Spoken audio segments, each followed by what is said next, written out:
So, what if I told you that creating wealth has almost nothing to do with hustle and everything to do with matching a very specific frequency? What if ancient Tibetan texts and modern quantum physics are actually pointing to the exact same hidden protocol for abundance? Well, that's exactly what we're going to dive into today. And really, this is the core question we have to ask ourselves. Are you fighting for wealth, or are you letting it flow to you? Most of us spend our entire lives fighting for success, trying to force it to happen. But then there's this small group of people who just seem to attract it almost effortlessly.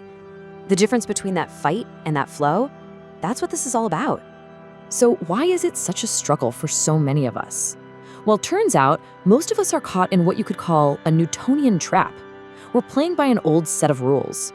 We see the world as this collection of solid, separate things, and we believe that to get what we want, we have to apply direct physical force.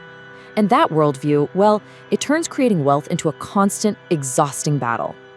And this really lays out the two opposing mindsets perfectly. On one side, you have that old Newtonian way. It's linear. You have to do B to get A. It's heavy, because it's all based on pushing solid matter around. And frankly, it's exhausting. But then, on the other side, you've got quantum flow. This is a whole different ballgame. It's energetic, it's resonant, it's all about vibration and creating from a state of being, not just a state of constant doing. This is probably my favorite way to visualize the problem.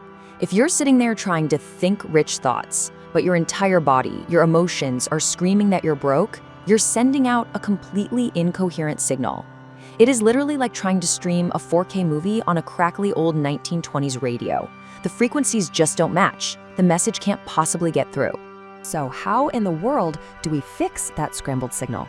Well, we have to upgrade our entire operating system, our whole understanding of how the universe actually works.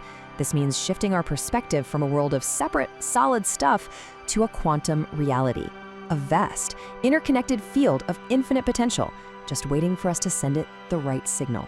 And the key to this whole thing is a super bizarre but totally proven principle from quantum physics called the observer effect. In the simplest terms, it means that at the most fundamental level of reality, everything is just a cloud of possibilities. Nothing is actually real or solid or fixed until we, the observer, consciously focus on it. Before our attention gets involved, everything just exists in this state of pure potential. Okay, so here's how that process actually works. Just imagine for a second that every possible financial future you could have, from deep debt to unimaginable wealth, exists right now all at once as a possibility wave.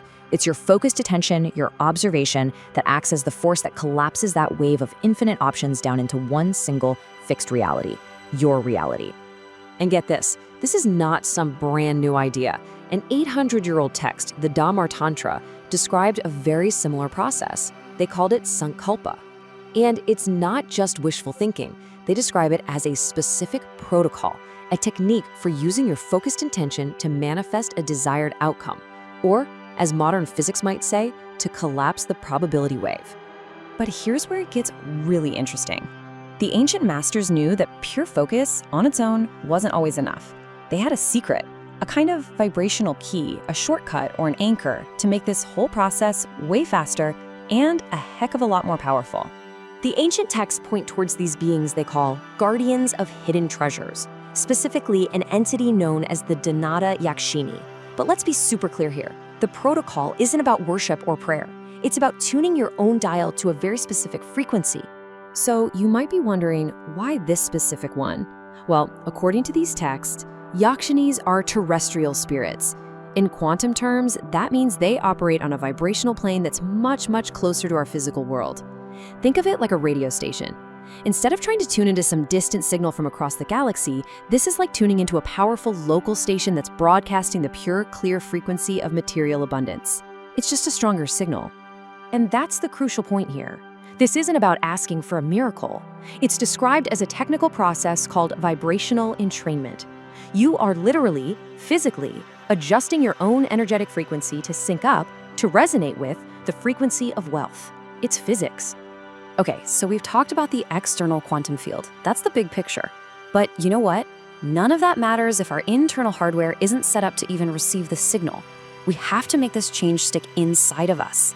And the secret to that lies in a tiny part of our brain that acts as our own personal reality filter. It's called the Reticular Activating System, or the RAS for short. Now, this little bundle of nerves has a huge job. It's responsible for filtering the billions of bits of data that are bombarding you every single second. And here's the kicker. It only lets through what it's been programmed to believe is important to you. Honestly, the best way to think about it is like a spam filter for your reality. If your RAS is programmed for scarcity and lack, it will literally filter out opportunities for wealth, even if they're sitting right in front of your face. It just marks them as junk mail, and you never even see them. They just go straight to the trash.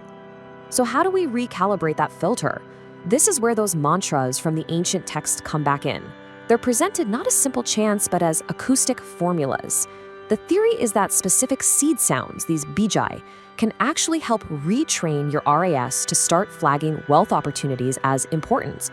So what might feel like a sudden stroke of luck is really just your brain being newly trained to perceive what was already there all along. It's not magic. It's what we now call neuroplasticity. All right, now we get to the final piece, the key idea that really brings all of this together. And it's a profound shift in perspective that moves you out of a mindset of constantly chasing something you lack and into a state of wholeness. A sacred text, the Isha Upanishad, puts it this way. Just listen to this. From wholeness comes wholeness. When wholeness is taken from wholeness, wholeness still remains. It's beautiful, right? What it's pointing to is a fundamental truth. The universe is not a zero-sum game. There is no fundamental lack. Abundance is actually the natural state of things. Here is a great way to visualize this. Picture a guitar. If you pluck one of its strings, let's say it's tuned to a C note, any other string in the room on any other instrument that's also tuned to that same frequency will start to vibrate all by itself, automatically. You don't have to force it. It's a law of physics. It's called resonance. And that right there, that is the law of resonance. You don't attract what you want or what you chase after. You attract a reality that is a perfect match for what you are energetically. The real secret is to stop creating from a feeling of, I need this, a feeling of lack, and start creating from a feeling of completion, of wholeness. So let's bring this all home. How do we actually put this into practice? Well, it all boils down to a pretty simple 3-step protocol. First, you shift. You have to consciously let go of that old Newtonian way of forcing things and decide to move into a state of quantum flow. Second, you reprogram. You use those acoustic codes, those mantras, to retrain your brain's filter, your RAS, so you can finally see the opportunities that are all around you. And third, and this might be the most important part, you inhabit. You have to actually feel the gratitude and the wholeness of your desired outcome in advance, right now, broadcasting that clear, coherent signal out into the universe. And at the end of the day, this is the ultimate takeaway. Abundance isn't some external thing that you go out and acquire. It's an internal state that you align with. It's who you are when you finally tune yourself to the fundamental frequencies of the universe. So I'll leave you with this one simple question to think about. Right now, in this very moment, what frequency are you broadcasting to the universe? Is it the string of lack, or is it the string of abundance? The choice, as always, is yours.